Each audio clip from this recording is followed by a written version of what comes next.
We do apologize very profusely for the technical problems we are experiencing right now. But let's try this. When an 84-year-old Kenyan man decided to attend school for the first time, it did not occur to him that his story would attract worldwide attention and be made into a movie. In part 2 of my conversation with one of the lead actors of the film, The First Grader, Oliver Litondo talks about how Kimani Maruge's decision to get an education ended up symbolizing more than just his quest to read and write. It is a story of the struggle that not only Africans, but human beings do go through to achieve what you want, to achieve what you believe in.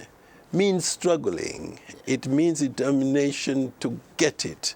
Maruge is a very good example of this. And by the way, he has paved a way for other older people who had given up on education because of their age to start going back to school now. And as we talk here now, there are a lot of Kenyans who are enrolling in primary schools, secondary schools, even universities at an age that you would not have expected people to go to school.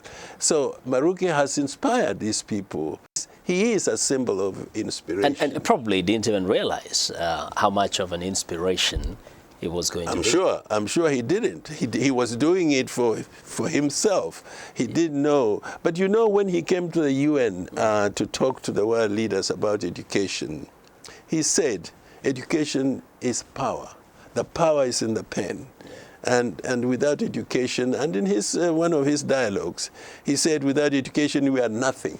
And he knew that all along. Yes, he did. And he waited for an opportunity. He did. Probably didn't know he'll get the opportunity. He did. There's one line I really liked where you say, and that is presumptively what Maruge says. He says, I have a letter here, and I want to know how to read so I can read it for myself. Yes.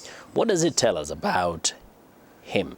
I mean, he was waiting to learn how to read so he can read his own letter. Yes, I think it tells us that he was a man who wanted to know the truth. He was a man who wanted to know what the truth is himself. So he wasn't satisfied with somebody reading the letter to him. You remember even saying, I don't believe what those preachers tell us. I want to read the Bible myself. Exactly. So he was somebody who believed that until and unless I do it myself, read it myself, I don't want interpretations. I want to read it. But he got to a point where he came back to the teacher and he said, read it for me. You know, he had gotten certain education. He could write and read. But this letter was in English, was written in English. And he said to her, I want you to read it for me. That also means that he wanted people to know that after all those struggles of fighting for Kenya's independence, what has the government done for them? The amount of money that the government portioned out to these people, you ask yourself, was that enough? Exactly. What could it do, and what could it do for Maruge? And also, I thought the fact that Maruge definitely was well aware that at that point in his life, he wasn't going to go to secondary school and university, but he valued literacy. This is a man, an old man, who is conscious of the fact that to learn to read, to learn to write is the key to development. And he wanted this for himself, but in retrospect, it is what the world is about.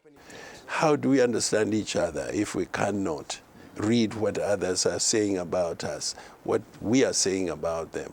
So that was an important aspect of his education, literacy. Yeah. Now, you are in some way also a reflection of Maruge's story. I mean, here you are, you're not very up there in age, you're still young at 63.